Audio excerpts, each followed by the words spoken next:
عام لفظوں میں کہتے ہیں کہ نخرہ دیکھو، یعنی دیکھو ان کا ایک اپنے آپ کا یہ، یعنی آپ میرے ساتھ چل ہی نہیں سکتے۔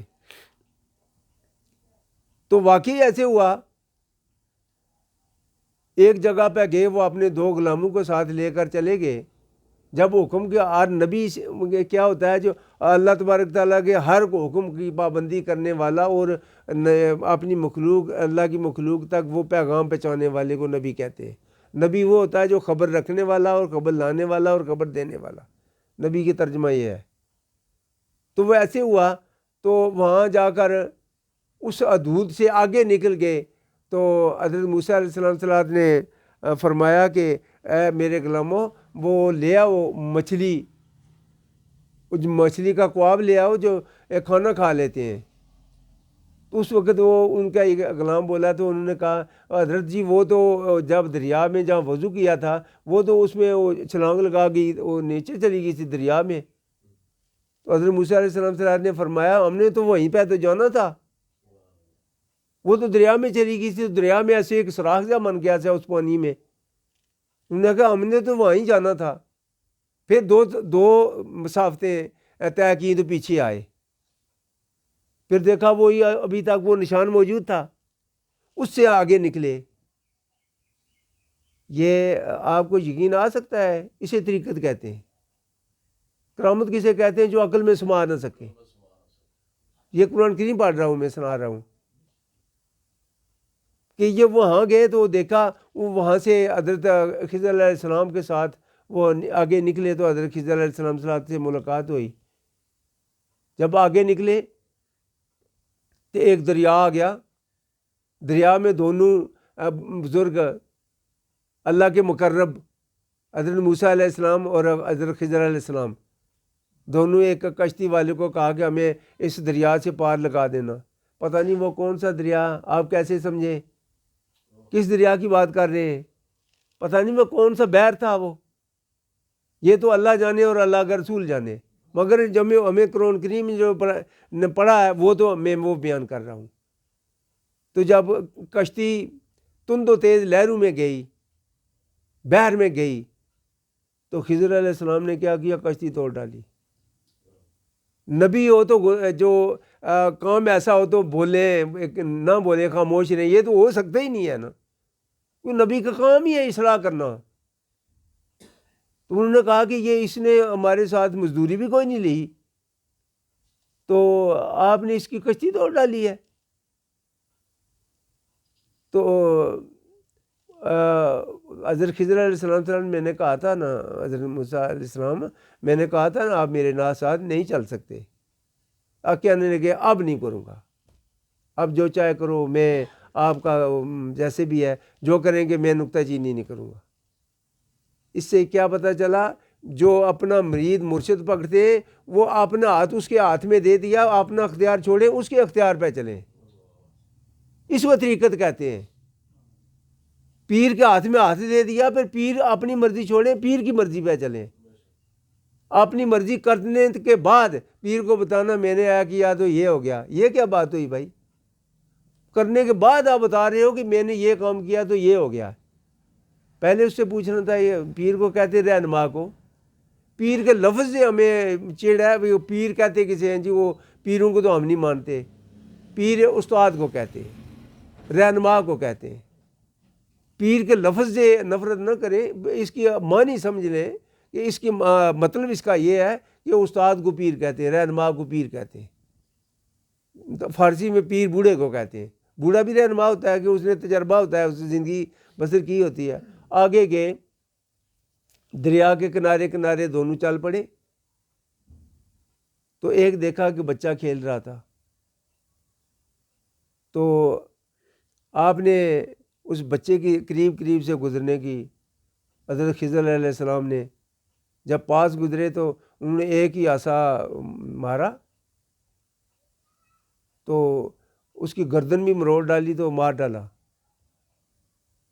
پیغمبر خدا ایک معصوم بچہ بلوغت میں جو نہ گیا ہو اس کو مار ڈالے، تو نبی خاموش رہے، یہ کیسے ہو سکتا ہے؟ نبی کا تو کام ہی یہ ہے کہ ہر بات پہ وہ کریں کہ یہ کام نہیں ہے، شریعت میں یہ جائز نہیں ہے. انہوں نے اپنی شریعت کا دیوار جو ہے اسے مضبوط کرنی تھی. وہ نبی کا کام ہی یہ ہے، اپنی شرع کی حفاظت کرنی، اپنی قانون ضابطہ جو بنایا، جو اللہ نے حکم دیا اس کی حفاظت کرنا. کہا یہ کیا کر ڈالا، یہ معصوم بچے کو، بے گناہ کو، نابالغ کو مار ڈالا. کہا کہ نا میں موسیٰ علیہ السلام میں یہ آپ نہیں یہ کر سکتے، میرے نال نہیں چل سکتے، تو اس لیے میں نے کہا تھا نا، تو آپ اس لیے نہیں چل سکتے میرے ساتھ. پھر آگے بڑھے، کہا اب نہیں بولوں گا. آگے بڑھے، پھر ایک دیوار دیکھا کہ گری ہوئی ہے، کہنے لگے اس دیوار کو تعمیر کرنا. چلو کر لیتے. کس نے کہا؟ خضر علیہ السلام نے. ہر باہر ترجمہ پڑھیں یہی نکلے گا. سورۃ کہف میں 15ویں کے آخر میں، 16ویں کی ابتدا میں، پارہ نمبر 16 کے ابتدا میں، 15ویں کے آخر میں یہ واقعہ سارے کا سارا لکھا ہے. وہاں جب دیوار مکمل ہوئی تو حضرت موسیٰ علیہ السلام نے ارشاد فرمایا کہ ان سے کھانا مانگ لیتے ہیں. میں کہا مانگ لو. تو انہوں نے بڑے آگے سے سخت لب و لہجے سے بات کی کہ ہم نے کوئی منت کی تھی آپ کو کہ دیوار بناؤ. انہوں نے کہا یہ ان کے ساتھ اگر پہلے ہم یہ مزدوری مقرر کر لیتے تو یہ کھانا بھی دیتے، شکر بھی کرتے. تو انہوں نے کہا موسیٰ علیہ السلام آپ نے 3 وعدے پورے ہو گئے، اب نہیں، چونکہ ہم نہیں چل سکتے. تو اس سے کیا پتہ چلا؟ اب یہ ایک بات بتاؤ، جو نبی کے قانون ضابطے کے خلاف ہو اسے کیا کہیں گے بھائی؟ یہاں تو پھنس گیا نا سارے. نبی کے حکم کی نافرمانی کریں تو نبی کا جو مان ہے جو اس کو نہ مانے تو اس کو ہم کیا کہیں گے بھائی؟ کافر کسے کہتے ہیں؟ انکار کرنے کو. مگر وہاں دیکھیں کیا ہو رہا ہے. نبی کا فرمان الگ ہے تو وہ دوسرے نبی کا رمان جو فرمان علی شان الگ ہے، متضاد ہے. یہ طریقت ہے، کیونکہ اس کی حقیقت جاننے والے جانتے ہیں، جو مقام لاہوت کے مسافر ہیں یہ وہ جاننے والے ہیں. یہ کتابوں والی کو کیا پتا ہے ہم نے کیا کرنا ہے. وہ گئے تو انہوں نے کہا کہ اب ہمارا سفر ختم ہوا. اچھا بھائی میں یہ بتا دیتا ہوں کہ کشتی توڑنے کی وجہ یہ ہے کہ اس ملک کا جو بادشاہ ہے اس نے تمام کشتیاں نئی جو ہیں ایک قومی ملکیت میں لینے کا اعلان کر دیا. تو یہ وہ بیچارے لے جائے 10 اپاہج ان کے گھر میں اسی کمائی پہ ہے، اسی کشتی کی کمائی پہ ہے، کھانا کھانے والے ہیں. اگر یہ وہ لے جاتے تو یہ بچے کیا کرتے؟ بظاہر تو بڑی بات تھی کہ تو کوئی اس نے فری بغیر اجرت لیے دریا سے پار کرنے کا وہ پار کیا تو اس کی کشتی توڑ ڈالی. بظاہر کہا تھا. یار یہی بات سمجھ گیا ہے کہ یہ ہوا کیوں ہے قرآن کریم میں، کس لیے ہے ہدایت. قرآن کریم کس لیے آیا؟ وَلَقَدْ يَسَّرْنَا الْقُرْآنَ لِلذِّكْرِ، تحقیق ہم نے آسان کر دیا قرآن کریم کو واسطے ہدایت والوں کے. تو یہ قرآن کریم میں یہ لکھا تو ہدایت نہیں تو کیا ہے پھر؟ یہ ہدایت نہیں تو پھر کیا ہے؟ یہ ہدایت تھی، یہ ہمارے لیے تھی. تو پھر اس کے بعد کہا کہ اچھا یہ تو ہوا کہ کشتی کا تو معاملہ ختم ہوا. بچہ جو مار ڈالا اس نے تو کچھ نہیں کہا. میں بچہ تو خاموشی سے ریت کے ساتھ دریا کے کنارے کھیل رہا تھا، اس نے تو کچھ نہیں کہا تھا بیچارے. نے کہا کہ بچہ یہ ازلی بدبخت تھا، یہ نیک آدمیوں کا ایک نبیوں کا خاندان سے چلا آ رہا تھا، تو اس کی غلط کاریوں کی وجہ سے اس کے والدین اس کی حمایت کریں گے تو وہ بھی دوزخ میں چلے جاتے. کیونکہ جو شفقت پدری ہے کسی وقت بھی کسی کو گمراہ کر دیتی ہے. اسی لیے قرآن کریم کا مال اور اولاد تمہارے لیے فتنہ لکھا ہے. قرآن کریم میں مال اور اولاد تمہارے لیے ایک فتنہ ہے. تو اس فتنے سے بچنے کے لیے یہ معصوم بلوغت سے پہلے چلا کہ یہ بھی جنت میں جائے گا، اس کے والدین بھی چلے گئے. تو جب اس کا یہ پھار جو ہے بازو ادھیڑ کر دیکھا تو نیچے کفار لکھا ہوا تھا. یہ چونکہ ایسے ہے اس لیے یہ کام کیا. تو دیوار والے کی بات آگے آ گئی. دیوار والے کیا ہے کہ یہ ایک ولی اللہ. اس سے کیا پتہ چلا ہے ولی اللہ کی نظر جو ہے پیچھے اس کے خاندان تک بھی چلتی ہے. یہ اس ولی اللہ کے دونوں بچے تھے، وہ دونوں فوت ہو گئے ہیں. یہ ان کی اس کے نیچے اس نے اپنے بچوں کے لیے اپنا کچھ نہ کچھ چھوڑ رکھا تھا اس کی بنیاد میں. وہ عنقریب تھا کہ ایک دو بارش ہوتی تو وہ ظاہر ہو جاتا، کوئی لے جاتا. اس میں دیوار بنے. جب یہ دیوار اس وقت تک گرے گی نہیں جب تک یہ بچے بالغ نہ ہو جائیں. اس میں یہ حکمت تھی. دیکھیں دونوں بزرگ ہیں، مقرب ہیں اللہ کے،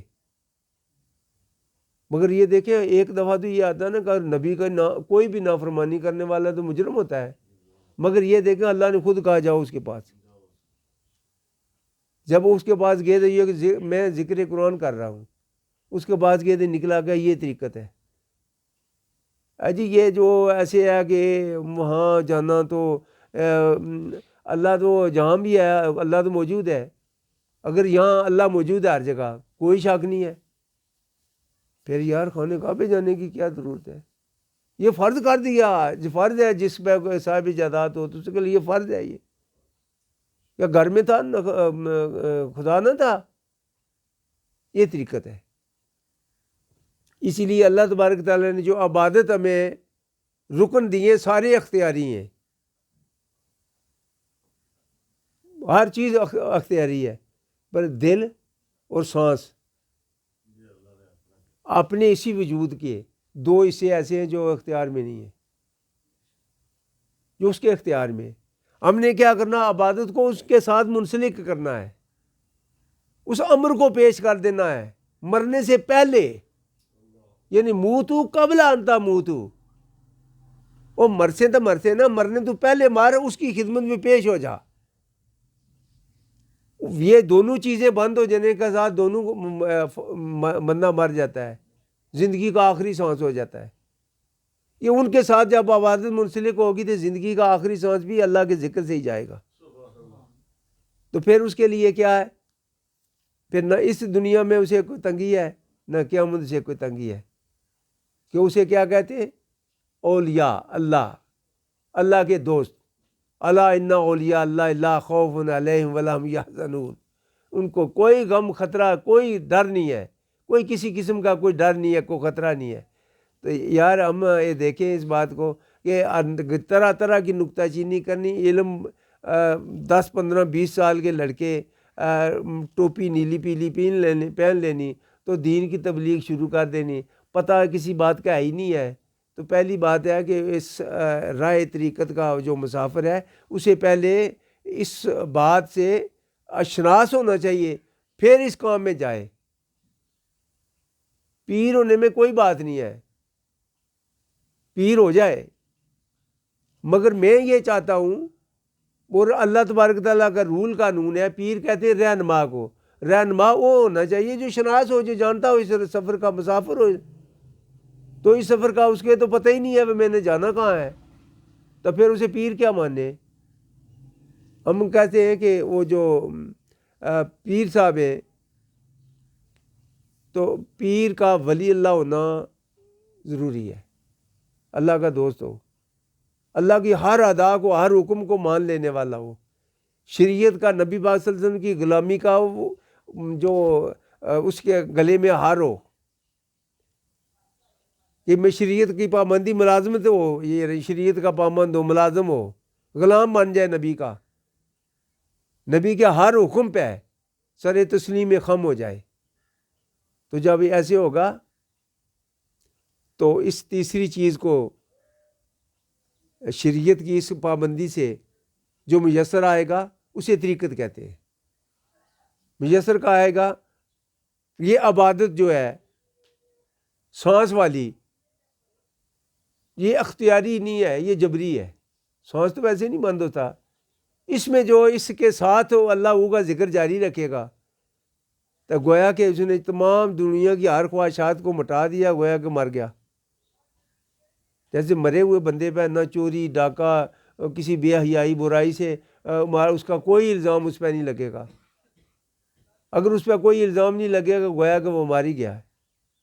جیسے مردے پہ کہ یہ الزام نہیں لگے گا، ایسے اس پہ بھی نہیں لگے گا۔ اسے کہتے ہیں کہ موتوا قبل ان تموتوا، اس نفس کو اس کی خواہشات کو ختم کرنا ہے، مارنا ہے، تو اسے کہتے ہیں موتوا قبل ان تموتوا۔ یہ ہے طریقت کا سفر۔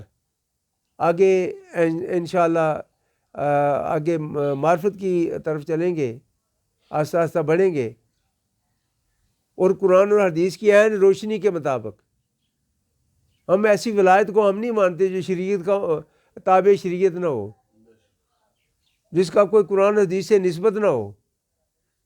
ایسی ولایت کو ہم نہیں مانتے۔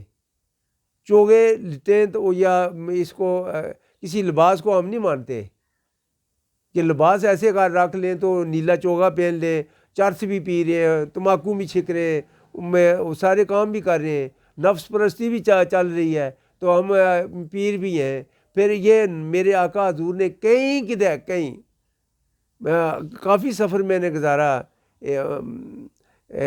سیاستہ کی حدیثوں میں، میری نظر میں آج تک مجھے کوئی ایسی بات نظر نہیں آئی کہ میرے نبی پاک صلی اللہ علیہ وسلم نے کوئی تعویذ لکھا کسی کو دیا اور اس سے اجرت لی ہے۔ تو یار جو نبی نے نہیں کیا تو ہم پہ سنت کیسے ہوئی، فرض کیسے ہوئی، واجب کیسے ہوئی؟ یار یہ لوگ ہیں کون؟ پھر ان کی تاریخ کیا ہے؟ تو پھر اعتراض تو چلتے ہیں، لوگوں کے اعتراض تو چلتے ہیں، لوگ اعتراض تو کریں گے۔ بدنام کرنے والے جو ولی اللہ پیر ہیں ان کو بھی بدنام کر دیا، ان کو بھی تباہ برباد کر دیا۔ دیکھیں ہمیں پہلے خود اپنی اصلاح کریں، جب اپنی اصلاح ہو جائے پھر لوگوں کو کہیں کہ آؤ یار اس طرف چلو، یہ واقعی یہ ٹھیک ہے، یہ راستہ درست ہے۔ خود پتہ ہی نہیں ہے تو دوسرے کو کیسے کریں گے؟ دوسرے کو کیا رہنمائی کریں گے؟ آخر دعوانا الحمدللہ رب العالمین۔